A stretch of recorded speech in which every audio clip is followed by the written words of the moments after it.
Good day, everybody, and welcome to the Bible in a Year 2021. We are on day 135, and today we're looking at 2 Samuel, chapters 13 to 15. So in 2 Samuel 13:1, we find the fulfillment of what the Lord said would happen as a result of David's sin, of David's rebellion with Bathsheba and Uriah.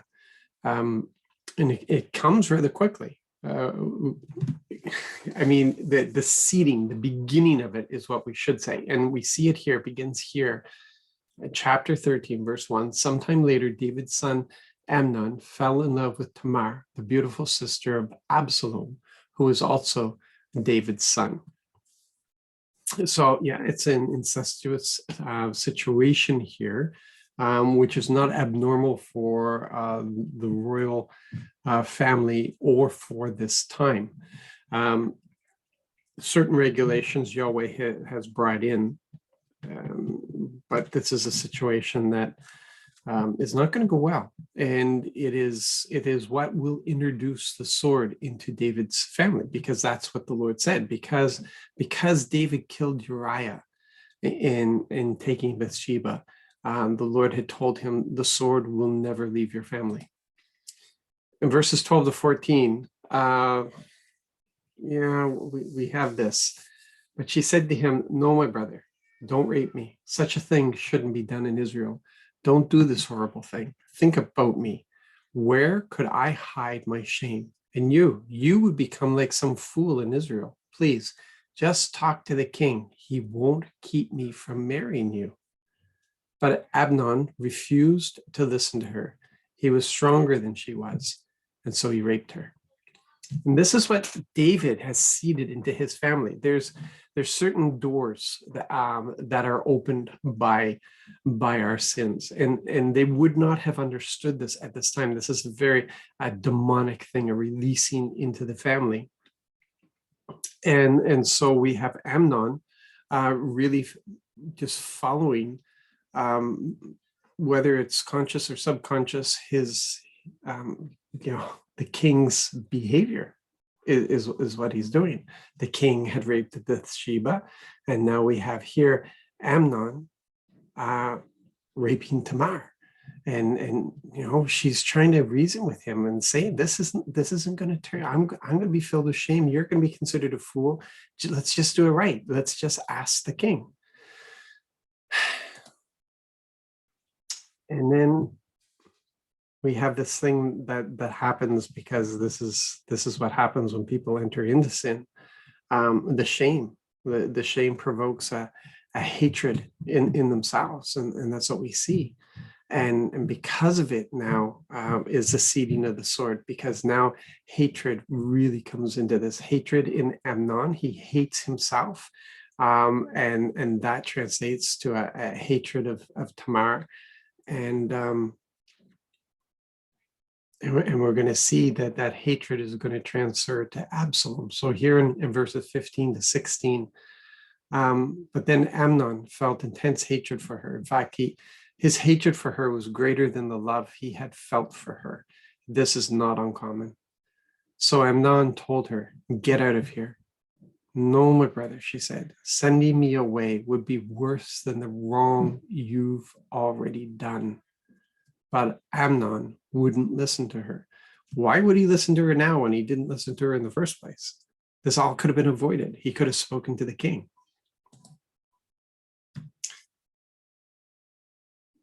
In this action of Amnon, it started with David, but this action of Amnon is about to open the door that's going to bring things into this kingdom that nobody could have imagined.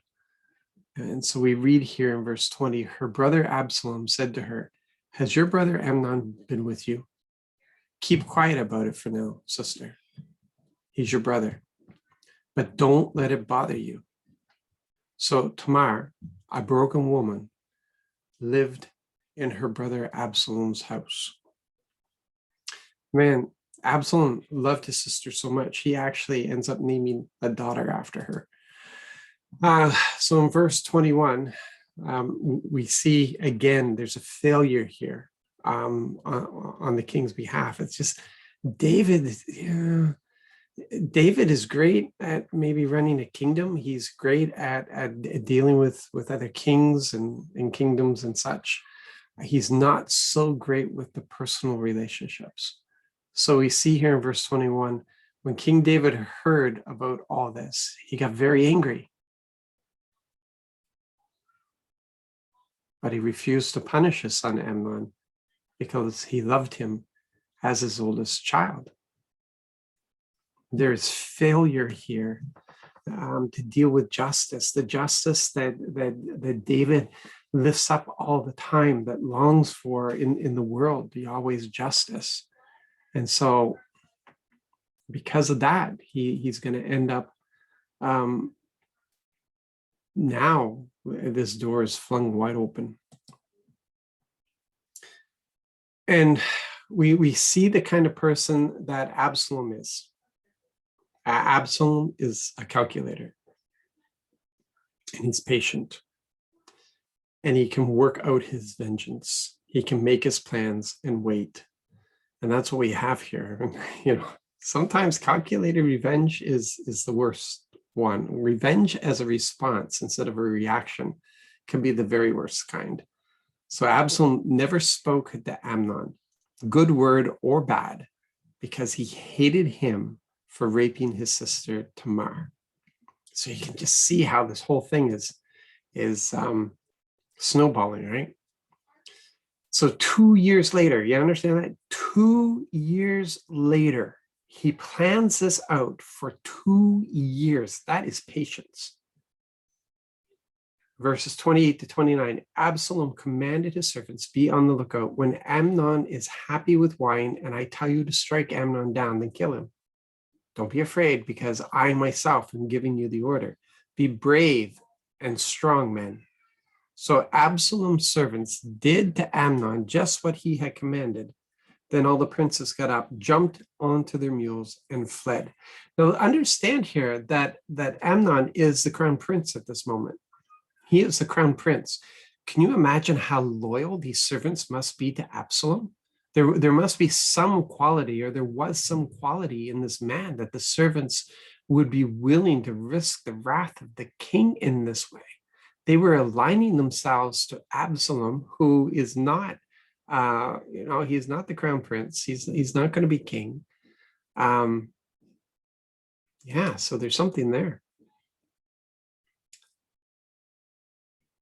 We know that, I'm not going to get into the whole story. I'm just highlighting some things here, but we know that Absalom runs away and he's in self-exile. And we see in chapter 14, verse 1, we see that Joab, for the sake of the king, wants the king just free of this because it's bothering the king. The king is missing Absalom. The king loves his family. He loves his sons and daughters. And he just wants them to be well, and he's missing. Absalom has just created this turmoil in him, and Joab wants him to be free. So we see that now. Joab, Zariah's son, remember, this is his nephew. Okay, Joab is Samuel's nephew. David's nephew. He could see that the king's mind was on Absalom. So he cooks up this plan and convinces the king, right? The thing that I've noticed is that strong people will not follow weak leadership. Strong men and women want a person in charge who is themselves strong. And what the king right now was showing was a great deal of weakness. And Joab wants the king to be strong. It's in this, though, that again, it stands out for me how complicated Joab is. Just listen to this wisdom, okay, here. And understand this man is a deceiver. He's a murderer. He's very loyal to the king. You can't take that away from him. He is very, very loyal to the king. But still, he'll lie. He does stuff, apparently for the king, but we know it's for himself. But listen to this.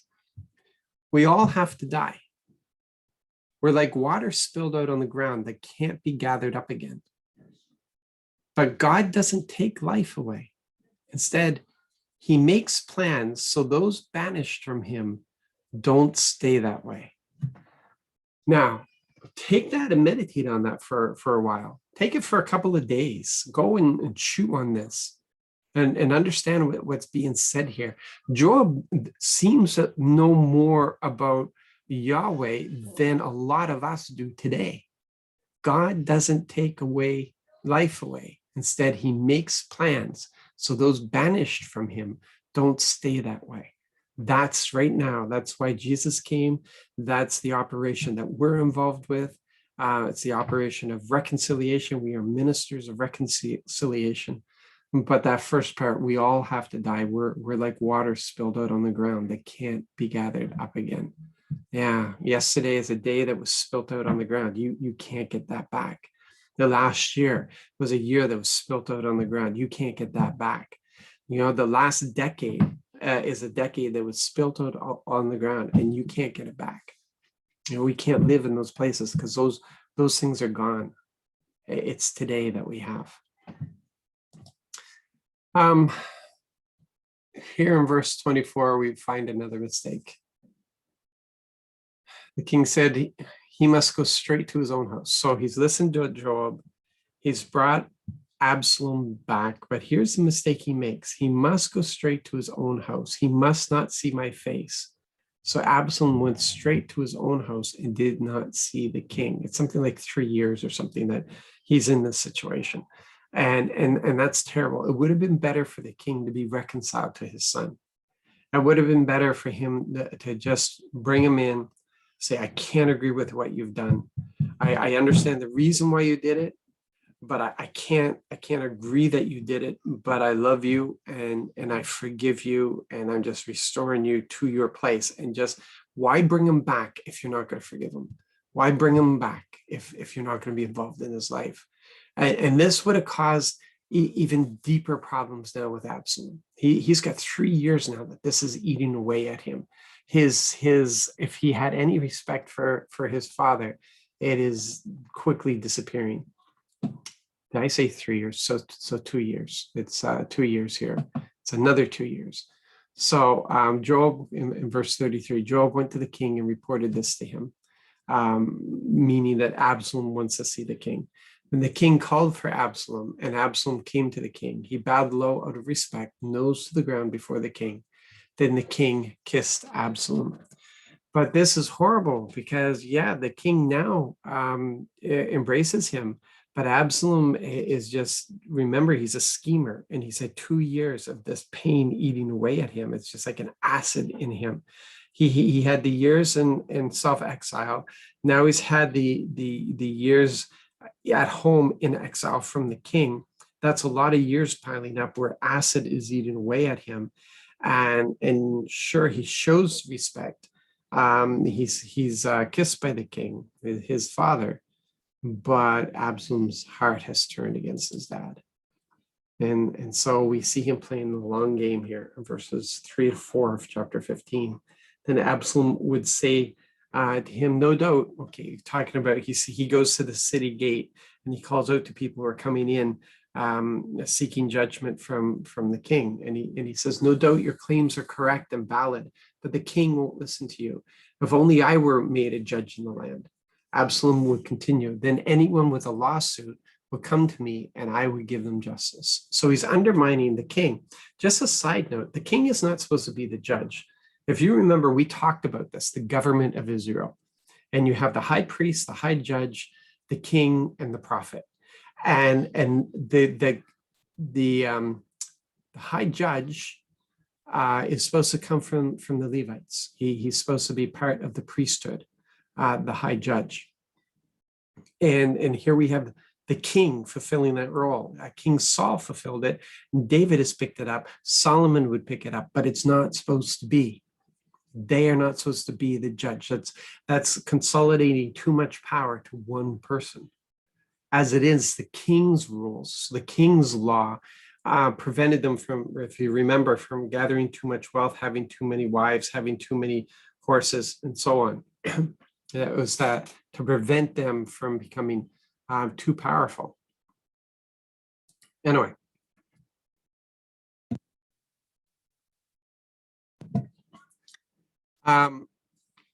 We see here now that Absalom asked the king's permission to go to Hebron to fulfill a vow, but Hebron is the place where kings are crowned. And maybe you didn't realize that, but that's what Hebron represents. So the king is being very naive in this matter. So at the end of 4 years, okay, so he said 2 years in exile at home, the self-exile that he had, and now he's waited 4 years of undermining the king, 4 years of working behind the king's back. So at the end of 4 years, Absalom said to the king, please let me go to Hebron so I can fulfill a promise I made to the Lord. So after working so hard for 4 years, this is what he does. In verse 10, but Absalom sent secret agents throughout the tribes of Israel with this message. When you hear the sound of the trumpet, then say, Absalom has become king in Hebron. And this is not about all of Israel wants Absalom as king at all, but he's now won over key people. He's won over enough people and important people and key people that when this happens, it's going to be declared and people are going to be confused and they're kind of going to go along with it because they don't understand what's going on. It's quite the plan. And then we see that David, he gives up without a fight. Then David told all the servants who were with him in Jerusalem, come on, we have to run for it, or we won't be able to escape Absalom. Hurry, or he will catch up with us in no time, destroy us, and attack the city with the sword. That we're talking General David here, the mighty David, and with all of his mighty men and in his great army, these mighty warriors and people like Joab who would die by the king's side. But David, it's not that he's afraid of Absalom. He doesn't want to hurt Absalom. He doesn't want to hurt his son. And so that's what he's doing. He's running away to protect his son.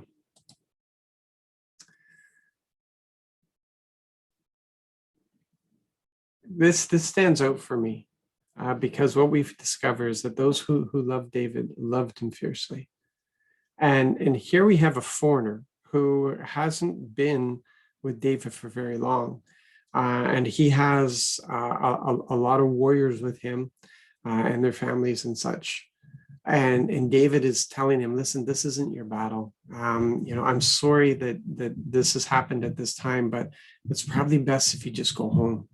Take your warriors, take your families, and just go home. But Ittai answered the king, as surely as the Lord lives, and as surely as my master the king lives, wherever my master the king may be, facing death or facing life, your servant will be there too. Man, there's just something about David. There is a sincerity. David honors people. He honors people. Man, if we could only understand that, if we could just grasp that no matter what it costs us, we need to honor people, because when we do, they rise up. They really do. They rise up. Honor your children. Honor your spouse. Honor those who speak into your life. Honor your enemy. It's just amazing what happens when you live by the kingdom honor. But we see here that David is not, he's not stupid. He knows this isn't the end, but he's hoping to find a peaceful way to deal with this. But he wants eyes on. He wants to know what's going on. So we see here in verse 27, 28, he's setting up his spy network. And he says, do you understand? The king said to the priest Zadok, go back to the city in safety, you and Abiathar, with your 2 sons, your son Ahimaaz and Abithar's son Jonathan. I will be waiting in the desert plains until you send word telling me what to do. So he's sending up this spy network with the priests. And then we have evidence that Absalom has kind of learned well from his father. Look at this in verse 33 to 34. David said to him, "If you come with me, you will be a burden to me. But if you return to the city and say to Absalom, 'King, I am your servant. Please spare my life. I was your father's servant in the past, but now I am your servant.' Then you can help me by countering Ahithophel's advice." So David has his spies, and now he has this counter force that he's putting in place, because this very wise counselor has gone over to Absalom, and he's always given very good advice. And so David wants to confuse this and cause it to be a problem. And so he has his own advisor who's going to stay behind, but he's actually working for the king. So that sets us up for some very interesting reading coming up. But tomorrow we're just gonna read some Psalms tomorrow around this time that lets us know where David is in his thinking and in his reaction, in his heart, his emotions, and we'll discover how it is that he has been making it through. Just a footnote here. It's been brought to my attention that with my new mic, some of my bad habits of what I do when I'm speaking has been coming across loud and clear on the microphone. My fiddling with stuff on the desk and my drumming of my fingers on the desktop and stuff. So I'm trying to be conscious of that now so that we can have pure, clear recordings for your pleasure. So I do apologize for that if that has been annoying you. But I will do my best going forward. You guys have a fantastic day. So glad that you're here with me on all of this. Thank you for being patient with me, and I look forward to spending the time with you tomorrow. God bless.